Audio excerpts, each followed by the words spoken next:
Assalamualaikum warahmatullahi wabarakatuh.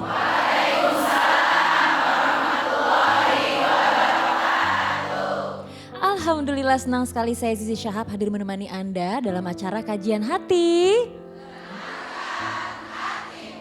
Bunda, sehat semuanya? Alhamdulillah, insya Allah bunda-bunda di rumah juga sehat semuanya ya. Amin, alhamdulillah juga hari ini kita sudah berkumpul di Masjid As-Sofia di Bogor. Sudah ada Ustadz Hilman di sini. Assalamualaikum Ustadz. Waalaikumsalam warahmatullahi wabarakatuh. Sehat Ustadz? Alhamdulillah. Alhamdulillah, Masya Allah, seperti biasa kita akan mendengarkan kajian. Akan ada sepucuk surat juga dari bunda di rumah yang nanti akan saya bacakan. Akan ada doa dan juga muhasabah. Bunda-bunda di sini juga nanti boleh tanya ya. Hari ini tema yang akan kita angkat adalah dosa di ujung lidah, taubat di ujung sajadah. Masya Allah, silakan kita kasih waktunya untuk Ustadz Hilman memberikan kajiannya, silakan Ustadz. Bismillahirrahmanirrahim. Assalamualaikum warahmatullahi wabarakatuh.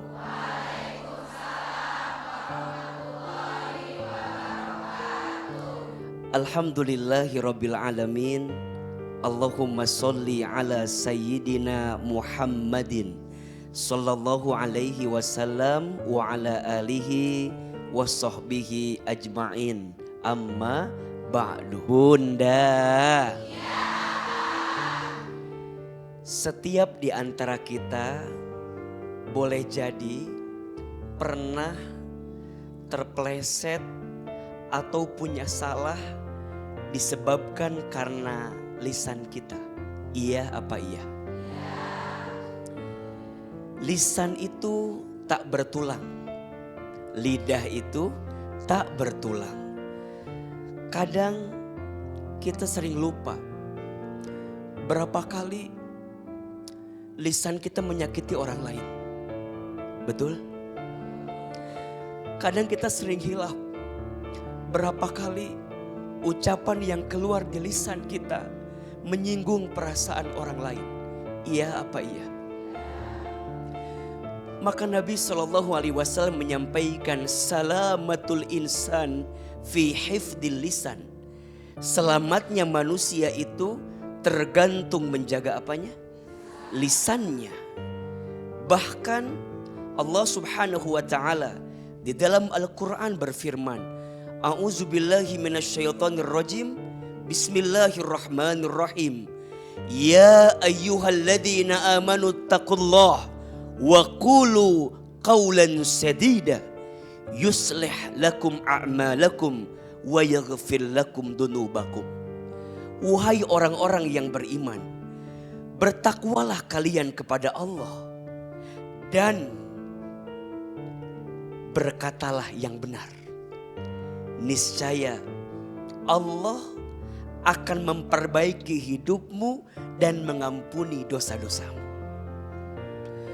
Maka bunda sayang, dosa di ujung lidah, taubat di ujung sajadah. Semua di antara kita pernah terpeleset dalam urusan lisannya. Maka hendaknya kita benar-benar bertaubat kepada Allah. Benar-benar kita minta ampun kepada Allah. Kenapa? Kita khawatir dosa lisan kitalah yang nanti mengantarkan kita ke dalam siksa api neraka. Apalagi perempuan. Betul? Ada istilah dua hal yang harus dijaga oleh perempuan. Kenapa? Karena dua hal ini yang paling sulit dijaga oleh perempuan. Satu, lisannya. Dua, auratnya. Betul?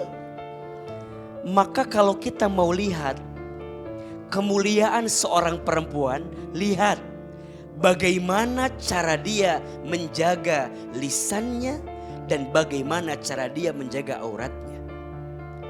Bunda sayang, jadi istri kira-kira pernah nyakitin hati suami? Kok agak tertekan gini jawabannya? Ternyata dosa lisan kita ini banyak, betul? Ramadan mengajarkan kita untuk pandai menjaga diri, termasuk menjaga lisan. Orang yang berpuasa terjaga hidupnya, lisannya terjaga, pikirannya baik sangka, tidak sinis, tidak pesimis, tidak suka memvonis. Kenapa? Karena lisannya terjaga, buah dari puasa yang dia tunaikan. Betul? Bunda, perhatikan lisan kita. Jangan sampai ada dosa dari apa yang terucap di lisan kita. Nabi mengajarkan, man kana yu'minu billahi wal yaumil akhiri falyakul khairan aw liyasmut. Barang siapa yang beriman kepada Allah dan hari akhir, berkatalah yang baik atau diam. Diam itu emas, iya. Tapi berkata baik itu berlian. Daripada ucapan kita menyakiti hati orang lain, lebih baik diam. Tapi kalau dengan bicara bisa memberikan manfaat kepada orang lain, silahkan bicara. Rumusnya, bicaralah sesuatu yang jika engkau mendengar orang lain bicara itu kepadamu, engkau juga akan senang dengan bicara itu. Maka mulai hari ini, kalau bunda mau bicara, pilih-pilih, hati-hati. Nyakitin orang gak ya? Satu peluru mungkin hanya bisa menembus satu badan. Tapi satu ucapan yang keluar di lisan kita, entah berapa banyak tubuh manusia yang akan tersakitinya. Semoga kita pandai menjaga lisan kita, amin. Semoga kita pandai menata yang terucap di lisan kita, amin. Dan semoga kita semua benar-benar minta ampun kepada Allah atas setiap kesalahan yang pernah keluar dari lisan kita, amin. Ya Rabbal Alamin. Bunda, Ya, jaga lisanmu, karena lisanmu akan mengantarkan kebaikan untukmu. Insya Allah. Amin ya Rabbal Alamin. Bunda, kajian hati. Siapa yang mau nanya di sini, Bun? Kita kasih kesempatan yang pertama untuk Tante Lala yang sudah hadir di sini. Tante Lala, apa kabar? Masya Allah. Iya, assalamualaikum warahmatullahi wabarakatuh. Waalaikumsalam. Iya, Ustadz, kenalkan saya Nurlela Yusuf, biasa dipanggil Tante Lala.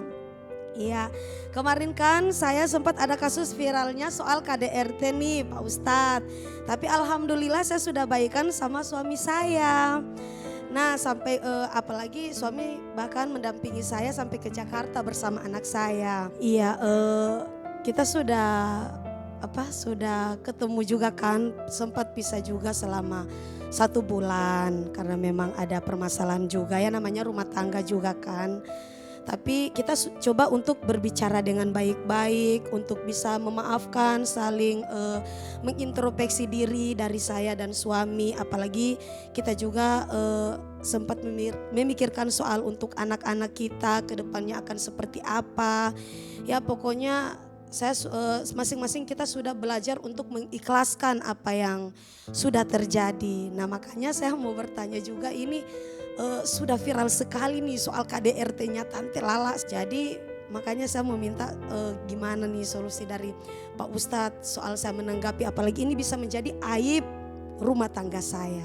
Pada saat itu juga waktu permasalahan itu hanya soal kecil sih masalahnya Pak Ustadz, makanya sampai jadi besar begitu Pak. Sampai terjadilah kita untuk dalam permasalahan begitu. Cuman permasalahan kecil, hanya kecemburuan aja Pak Ustadz. Kecemburuan sama saya itu. Oke. Baik Tante, terima kasih. Bunda, Iya, kita belajar dari Tante Lala tentang memaafkan, betul?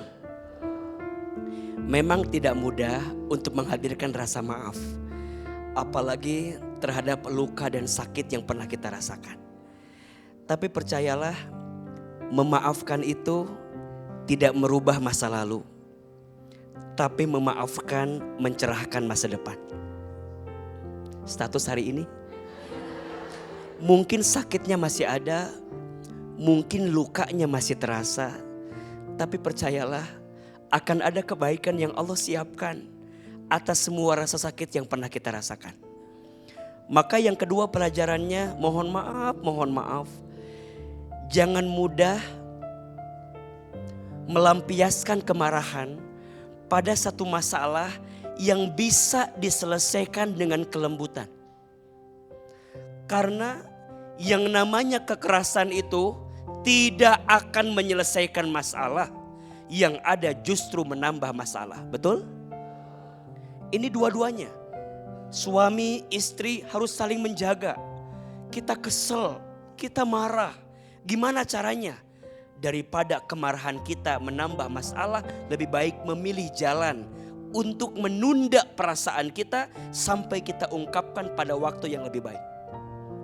Maka sering AA sampaikan, ada dua hal yang tidak boleh kita lakukan ketika marah. Satu, tidak boleh bicara ketika marah. Karena yang keluar pasti kata-kata yang tidak baik. Betul? Dan yang kedua, jangan memutuskan sesuatu ketika marah. Pasti keputusannya tidak akan objektif. Keputusannya tidak akan tepat. Karena ada nafsu yang bergejolak di hati kita. Bismillah, Tante, terima kasih untuk pelajarannya. Memang tidak mudah untuk memaafkan, tapi percayalah, insya Allah akan ada kebaikan setelah ini. Ada pelangi setelah badai. Ada nikmat setelah rasa sakit yang pernah kita rasakan. Dan biasanya kalau sudah konflik tambah romantis. Biasanya. Nggak tahu Tante Lala. Ya, selama Tante Lalanya lurus dan tulus, jujur dan tidak macam-macam, percayalah, boleh jadi itu adalah bagian rezeki yang terbaik. Suami juga harus bersyukur punya istri yang cerewet. Daripada punya istri diam-diam terus. Coba pilih yang mana? Istri diam terus apa cerewet? Cerewet lah, nanyanya sama istri soalnya. Iya. Ya makanya suami harus belajar kemampuan mendengar. Betul? Istri harus belajar kemampuan bicara. Jangan bicara yang tidak terlalu berfaedah. Dan suami belajar mendengarkan apa yang istri kita ceritakan. Mudah-mudahan pelajaran yang baik buat kita dan rumah tangga kita dijaga oleh Allah Subhanahu wa taala. Amin ya rabbal alamin. Ada kalau trauma ada. Trauma jangan sampai suami lagi meninggalkan saya, itu aja. Kalau manja sih ada, perhatian juga ada. Cuman ya kalau namanya kita sudah bertengkar ya memang, apalagi mulut Tante Lala kan pasti banyak netizen tahu kan. Ya suka ngegas, tapi walaupun saya nggak pernah ngegas di tempat umum, kalau suami sendiri mendengarkan ucapan saya pasti sakit lah, ya seperti itu. Alhamdulillah mewakili sekali juga saya datang ke sini diundang, saya bisa selesaikan di depan Pak Ustadz dan Pak Ustadz juga sudah mewakili perasaan saya begitu. Pokoknya intinya lega lah.